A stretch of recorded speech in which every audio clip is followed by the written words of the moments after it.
անդրադարձը դրած, որ երեխաները փաստացի գնում է հետ անդրադարձը։ Անդրադարձը կրկնում երկարացնում։ Նրանք քամու հետ կարող է խնդիրներ ունենալ, եթե ուժեղ համինում։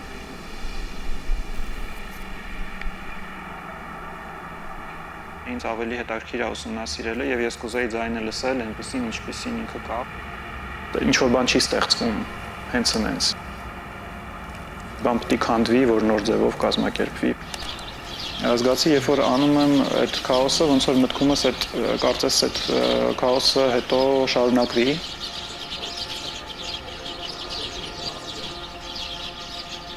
Զգացողություն կա կամ տպավորություն է, որ սա լսելու ժամանակաշրջան է, ոչ թե գրելու։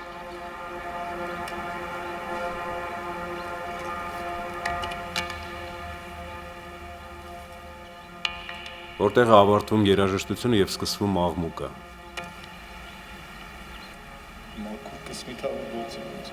Ինչ է փնտրում կոմպոզիտորը մեր օրերում եւ փոխակերպման ինչ ճանապարհ է անցնում։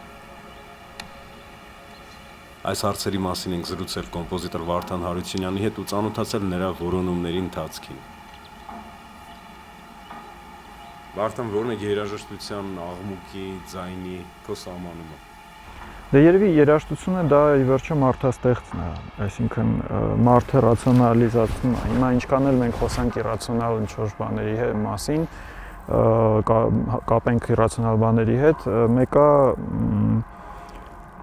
մարդը վերցնելով դա արդեն երբ որ տրակտովկա արվում, ինչ-որ ձև խոսվում է դրա մասին կամ ընկալվում է ինչ-որ ձև, արդեն ինքը դառնում է մարդու կողմից ռացիոնալիզացված ու ինքը երաժշտություն է արդեն փաստացի, այսինքն ինչ-որ երաժշտական ականջով է լսվում, դա երաժշտություն է, էլի։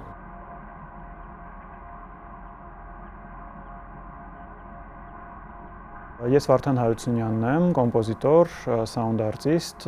այս պահին զբաղվում եմ լսողական պրակտիկաներով։ Դասական ձևով մուտք գործեցի, կարելի ասել, կոնսերվատորիան ավարտեցի 2009-ին, որպես կոմպոզիտոր,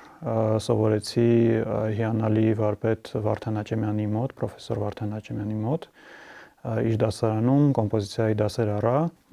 եւ ավարտելուն պես իհարկե դժվարություններ հանդիպեցին, ոնց որ ցանկացած ստեղծագործի, կոմպոզիտորի, դժվարությունները այն տեսքով էին, որ շատ մեծ երաժշտական կազմերի հետ ծանոթ չես կամ երաժիշտների հետ շատ այդքան մոտիկ չես աշխատում, որ անվճար ինչ-որ աշխատանք հնարավոր լինի անել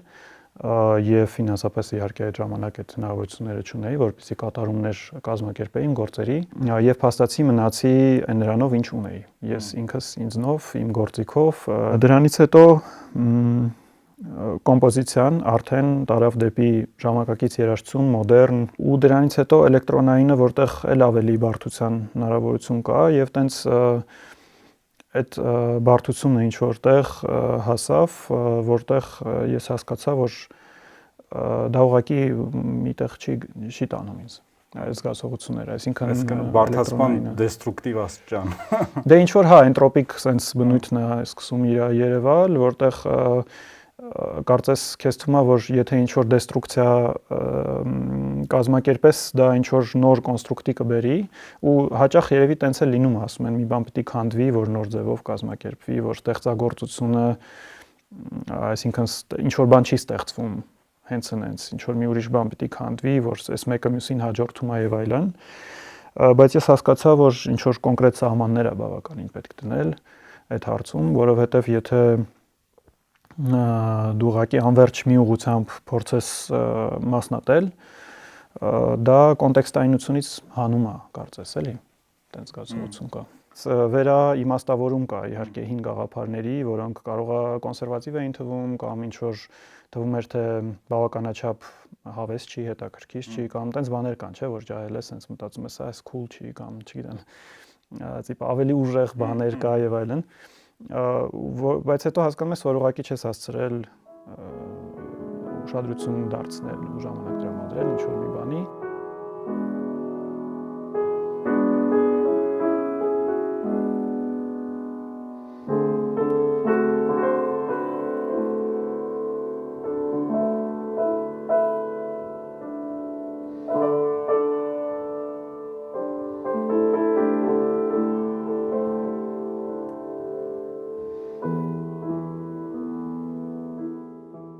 Ես հասկացել եմ, որ իմ համար ամենալավը process-ն է, դաշնամուրն է։ Երբ որ ես ստեղծագործում եմ զուգահեռ, այսինքն նվագում եմ, բայց համել ընթացքում ստեղծում եմ ինչ որ նվագում եմ դաշնամուրի վրա,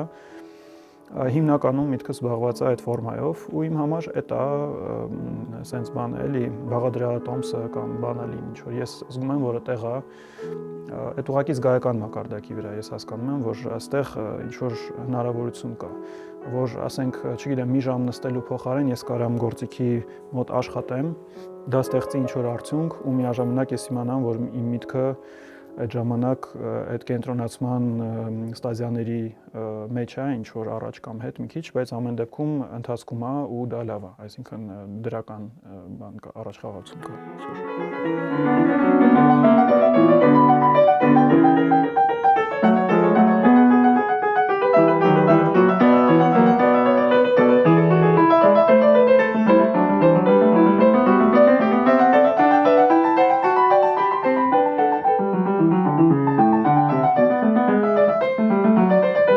Ես կարող եմ մի քիչ տարօրինակ բան ասեմ, բայց իմ կարծիքով այս ընդհանրապես գրելու ժամանակաշրջան չի մեծ հաշվով։ Իմ մոտ նենց տպավորություն է, ես չեմ ուզում տենց statement անեմ, դրա համար սենց ավելի բան լեզվով կասեմ, որ զգացողություն կա կամ տպավորություն է, որ սա լսելու ժամանակաշրջան է, ոչ թե գրելու։ Եվ մենք այնքան երկար կարծես սենց մի քիչ կարող է տգեղ հնչի, բայց ստեղծագործողի կամ մարդու ոնց որ բերանը բաց է մնացել ու ինքը խոսացել է, արտահայտվել է, որ կարծես չենք հասցրել լսել ընդհանրապես բացի մեր ասածից, այնպես մի քիչ էգոիստական բան կա, էլի դրա մեջ, ստեղծագործության մեջ էլ մի քիչ էգոիստական բան կա, իհարկե, եթե խորքային ճիշտ տարվում դա չէ, բայց իմ զգացողությունն էր, որ հիմա լսելու ժամանակաշրջանը, երբ որ մենք կարող ենք մեզ թույլ տալ նաև ինչ որ գործիքներով, մեկ-մեկ ինչ որ թվային անալիզով, միգուցե եւ այլն, թեկուզ եւ այդ միջոցներին գնալով, բայց եւ մեր սեփական ականջը այնքան զարգացնել, որ մենք կարողանանք լսել, իրոք կարողանանք ընկալել ու ճանաչել այն, ինչ մեզ շրջապատում է, բացի նրանից ինչ որ մենք ուզում ենք ստեղծենք, ի սկզբանե նաև հասկանանք ինչ որ արդեն ստեղծված է, էլի, տենց term կա, ակտիվ լսողություն։ Այսինքն երբ որ մարդը, ստեղծագործողը ներգրավված է process-ի մեջ ամբողջությամբ, ինքը լսելուն վերաբերվում է ոչ թե ժամանցային կամ իրադարձային մի բան, այլ որպես իր նպատակը, որպես իր ստեղծագործական ընթացքը ու այդ կենտրոնացման դեպքում կարելի է լսել միգուցե այդ սիմետրիաները նաև բնության ձայնի մեջ։ Գաղափարը ես Մարկոս Բոյտերից լսեցի առաջի անգամ, որ կարելի է ուղղակի sense նաուշնիկով նստել ու քո շրջապատի ձայնի հետ աշխատել, ձևափոխել չէ, այդքան ինչքան աշխատել, այսինքն երևի ստեղ նաև ինչ որ իրական ճշգրիտ կամ ճշմարիտ ինչ որ բան բռնելու մասին է խոսքը, կամ թե մի բան հորինել կամ հագցնել մի գույն, որը որ չկա իրականում կամ sense ավելի բաներ։ Ես ոնց որ մի ժամանակահատվածում հասկացա, որ իմ վերաբերմունքը երաժշտության այնպեսին է, որ ես ուզում եմ ուսումնասիրել ավելի շատ, քան հորինել։ Այդ երկուսն էլ իհարկե տեղ ունեն, բայց երևի թե ինձ ավելի հետաքրքիր է ուսումնասիրելը եւ ես կուզեի ձայնը լսել այնպեսին, ինչպեսին ինքը կա ու հասկանում, որ երբ որ կոնվենցիոնալ իրականության մեջ ես ձայնը լսում եմ, ինքը շատ հեռու է իրական իր պատկերից ու ես չեմ տեսնում իր կառուցվածքը, ես չեմ տեսնում իր սիմետրիաները, երկրաչափությունը եւ այլն, էլի։ Ու դրա համար ուզում եի այդ ուսումնասիրելու մոտեցումը ավելի շատ ունենալ։ Այդ տեխնիկան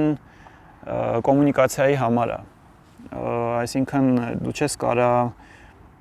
շատ դժվար է կոմունիկացնել ինչ որ դու լսեցիր ու դրա համար տեխնիկան ես օգտագործում, որպեսզի կարողանաս ինչ որ ձև գոնե մատնանշել։ Օրինակ էխո եմ օգտագործում։ Հաճախությունը տենց հատկություն ունի, երբ որ ինքը կարճ է, դու չես լսում իր իրական երկարությունը, էլի, wavelength-ը, ալիքի երկարությունը տատանման մի ցիկլը։ Երբ որ դու իրան երկարացնում ես, պոտենցիալ բան է ստեղծվում, պոտենցիալ իհարկե կապ ունի նաև այդ անդրադարձը ինչ արագությամբ է գալիս, բայց երբ որ ինչ որ նոտա կա կարճ, ինքը երկարում է ու իր հաճախությունը ավելի հեշտ է լինում լսել։ Եթե Էխոյի դեպքում որ դրա համար է օգտագործվում, որպեսզի նոտան մենք օրինակ լավ լսենք, equalizer-ը օգտագործվում է, որպեսզի կարելի լինի ընդգծել, այսինքն որ մոտ այս հատվածում է օրինակ ինչ որ իրադարձությունը միջին հաճախականություններում է կամ բարձր, կամ ցածր, կամ բասերում է հիմա, այդ ընդգծելու հնարավորություն է տալիս equalizer-ը, մի քիչ ուժեղացնելով, մի քիչ առաջ բերելով, հա։ Ու տենց ամեն գործիքը իրանը ունի, ոնց որ ինչ որ harmonizer-ը, այդ resonator-ը, որ օգտագործում ենք, ինքը օգնում է, որ մի ինչ որ նոտայի կոնտեքստում այդ ձայների հարմոնիկ կառուցվածքը հասկանանք։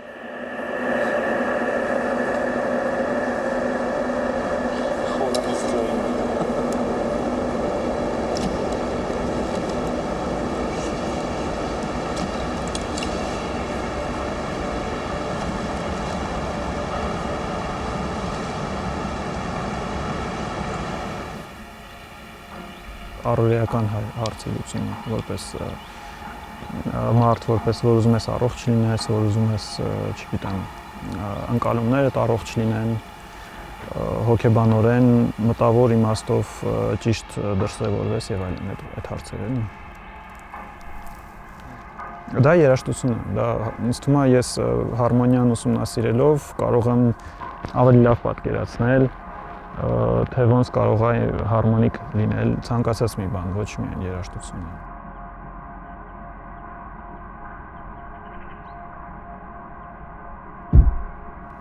Ստացվեց չի եկավ դրոժը, այդ կտոցը վերջին ինչ-որ միջատ ստացվեց։ Հա, վայրեջք էր անում, հա։